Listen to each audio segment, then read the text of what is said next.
Unsolved 18.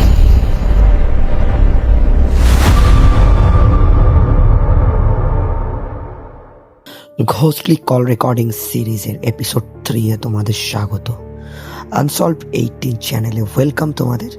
আজকে যে ঘটনাটা আমার কাছে এসেছে সেই ঘটনাটা একটি ব্রহ্মদৈত্যর বাসের ঘটনা একটা বাড়িতে। সো বেশি কথা না বলে আমরা সোজাসুজি ঘটনাটায় চলে যাই।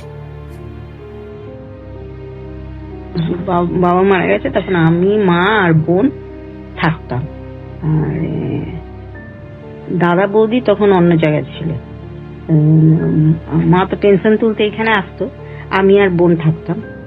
আমি দেখতাম যে বাইরে ধর দোকান টোকান গেলাম লক করে, ও মা যখন ঘরে আসছি, বারান্দায় ঢুকছি, তখন দেখছি কি বিশাল বড় একটা লম্বা ছায়া এই ঘর থেকে একদম মাঝখানে ঘর দিয়ে বাথরুম দিয়ে বেরিয়ে যাচ্ছে। মানে এত লম্বা, ধর এতটা উঁচু ঘর। হ্যাঁ, বাপরে। তখন আমি বলছি যে আমার ছায়া তো এত বড় হবে না, তাহলে কে?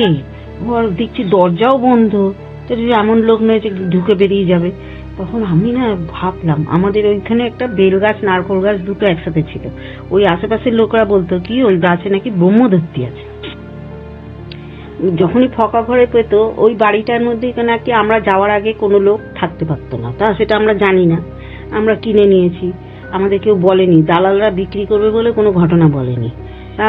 তারপরে যাওয়ার 1-1.5 বছরের মাথায় বাবা মারা গেল। তারপরে ও মা আমি চুপচাপ রয়েছি, কেন আমি আবার আর্ট কলেজে আঁকা শিখতে যেতাম কলকাতায় গোলপার্কে।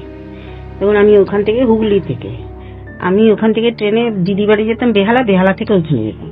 তখন মা একলা থাকতো, বোন একলা থাকতো। আমি না ওই ভয়ের কথাটা বলিনি ওদেরকে। ও মা পরে অনেকদিন পরে তখন মা বলছে যে আমিও দেখেছি, কিন্তু আমিও, তোরা যখন আমি পেনশন তুলতে যাবো, তোরা 2 বোনে থাকলে তোরা ভয় পাবি বলে আমিও বলিনি।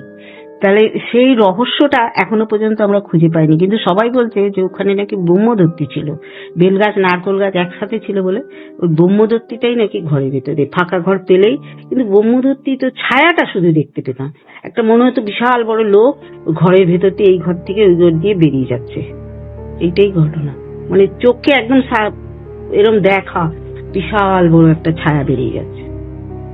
ঘটনাটা যদি তোমাদের ভালো লেগে থাকে তাহলে চ্যানেলটাকে সাবস্ক্রাইব করো, আর আমার ভিডিওটাকে লাইক, কমেন্ট ও শেয়ার করো।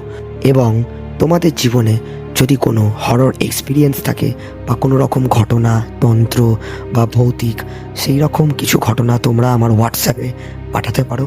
আমার হোয়াটসঅ্যাপ নাম্বার ডেসক্রিপশানে দেওয়া রয়েছে। তো দেখা হচ্ছে আবার পরের ভিডিওতে।